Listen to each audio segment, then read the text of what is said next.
interest on social media, which can carry over to the show. And if he asked you to contribute, I mean, obviously you're contributing the idea without even asking for money. So, I mean, a lot of people get paid to come up with creative ideas. I mean, thank you. And that was my whole point to him. I'm like, dude, I said, you're way off base here. I said, and the scary part is the guy has not, the Federation, from my understanding, has not been running shows all that long, only over the past couple of years, from my understanding. Mm-hmm. And even worse yet, my understanding is they've only had like a couple dozen shows. Okay. And their most experienced guy is green at best, and only had maybe a couple dozen matches in 2 years. Would you like to share the name of this promotion? Like I said, his name is Chris Veteran. He won't tell me the name of his promotion. The best I can get is something Veteran, because he's involved with, his name is something to do with the show. He won't tell me the name of the show, nothing. And that's the scary part to me too. You want me to come in and do a show and work with you, but you won't give me any information for the show. So how do I promote the show? And like I said, at best, his guy is 2 years old. I mean, only have 2 years experience and maybe a couple dozen matches, at best, from what I'm told by other sources. Now, and I even referenced it, I said, I know exactly what it takes to do a show. I've been in this business 26 years. Most of my career was with the National Wrestling Alliance. I said, I know exactly what it takes. Then he sends me an email back, oh, well, your experience is irrelevant. Oh, really? Yeah.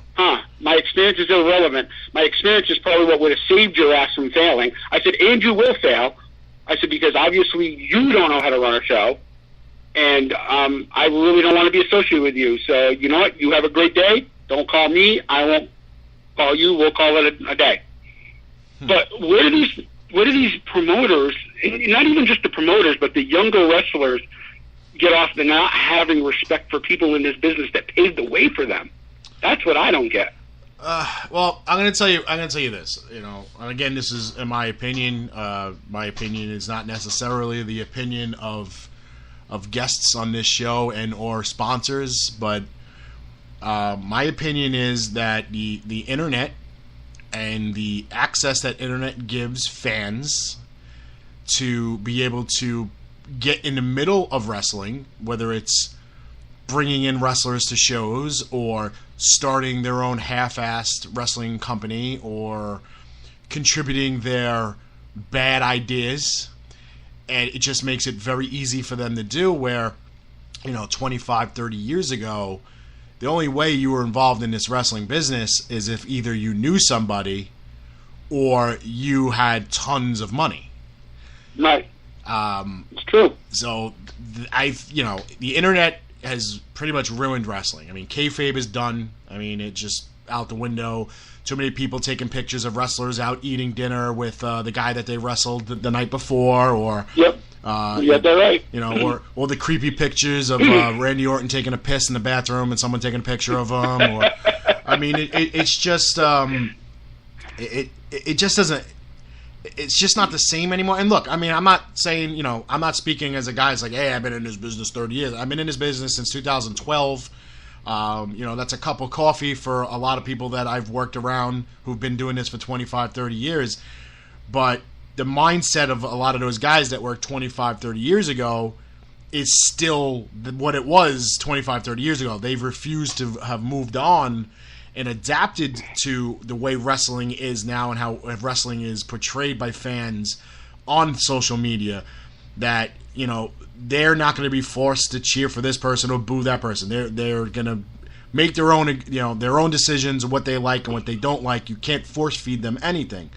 Right. So as promoters, it's the same thing. You can't keep wheeling out the same people over and over and over again on shows, because the only thing you're doing is you're force feeding fans at these conventions and fan fests and saying, here, this is what we got, take it or leave it. And they're going to leave it. I can understand that, and right. I can even agree with a lot of that.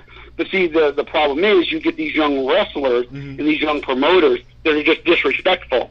to the business, to the people that are in the business, to the people that made it possible for them to still be able to run shows. Well, they're in it for the quick buck. That's basically what it is. They're looking for the get-rich-quick scheme, and they figure, all right, you're in the wrong business then. Yeah, well, exactly. I mean, this business is probably 70% failure rate as far as when you have shows, because you can pack the show with the biggest names in wrestling. It's not going to guarantee people are going to come out and pay that $20 to get in. Absolutely.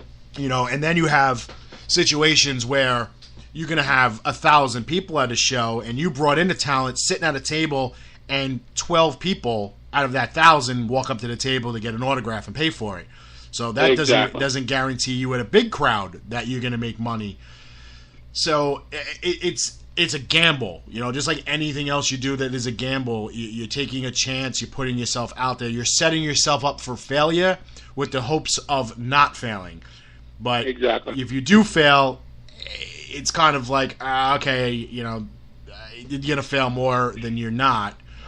But where what you're saying about the disrespect is they don't respect it because they haven't been brought into the business by someone that was already in the business and respected it for years. And that's very true too. So they come in, they're like, hey, we got some money, so let's start a wrestling show. We'll gather the area's best and cheapest talent. We'll call up a couple of outside former mainstream guys, bring them on just to put them on the poster, and we'll sell enough tickets to pay everybody. And that's the money. Then they rent the ring, they rent a VFW, or a Knights of Columbus or something, and they put on the show, and it's just armpit awful, and drizzling shits. Yeah, exactly, the drizzling shits, and they can't understand what the problem is. So their normal reaction is to get defensive and blame everybody else. Blame the wrestlers, blame the talent, blame the venue, blame the fans, just shit all over everybody else instead of just looking in the mirror. Well, and that's it. And that's what I'm saying. Nobody's taking any personal responsibility. That's the problem. And in any business you're in, I'm in, was in retail for 20-something years. I'm putting out a product. My store is the product. So if nobody's coming in my store, that's my fault. That means I'm not promoting my product well enough. I'm not reaching out to the people that I need to bring them into the store. I can't rely on a nice, pretty sign on the building for people to get interested and say, hey, let's go inside. This is pre-social media. I didn't have Facebook and Instagram and Twitter and Snapchat and all this other crap that that people have to reach out to the general public. It was newspaper ads. It was hanging up posters at the post office or the library or your local gas station store, Wawa, stuff like that. That's how you got the word out.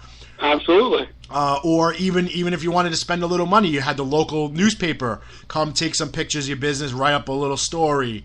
You had to put the time in, is the point. Right, exactly. But they don't want that. And wrestling, a lot of these guys don't want to put the time in. They just think that putting it on Facebook with a nice little poster of what wrestlers used to look like 30 years ago is what is going to bring people in the front door. And then when it doesn't happen, they just shit all over the business.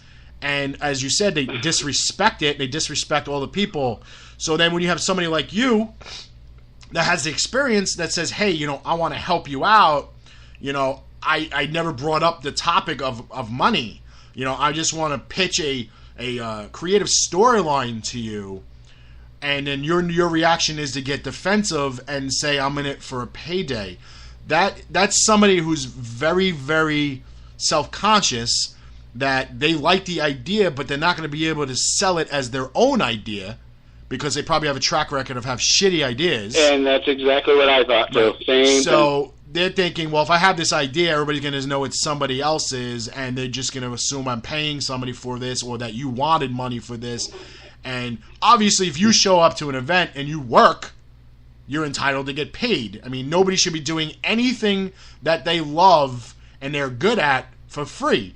It's Absolutely. a service. All services should be paid. If you do it for free, that's out of the goodness of your heart, but nobody should expect you to do it for free. Well, and see, the best part about it was and I don't do this often, and I'm actually surprised I'm actually even going to mention this on air, because it's a local show and because it's close to where I grew up, and the principles behind their shows, from what I understand, they do a lot for, like, disabled veterans and EMS and stuff like that. I was going to give them a discount off my rate. I was going to give them a discount. I was going to do it for free, but I was going to give a discount. And we didn't even get to talk about that. We didn't even have that type of discussion because right away it was, you're in it for a payday. Okay, so now what did you say this guy's name was again? Something veteran? What was it? Chris Veteran. Okay, now I pulled up on Facebook a thing called Veteran Pro Wrestling. That could be it. It was founded by firefighters, Army vets. Yeah, that could be it. Commissioner Dave Slaughter from Bad News Swan is the commissioner now.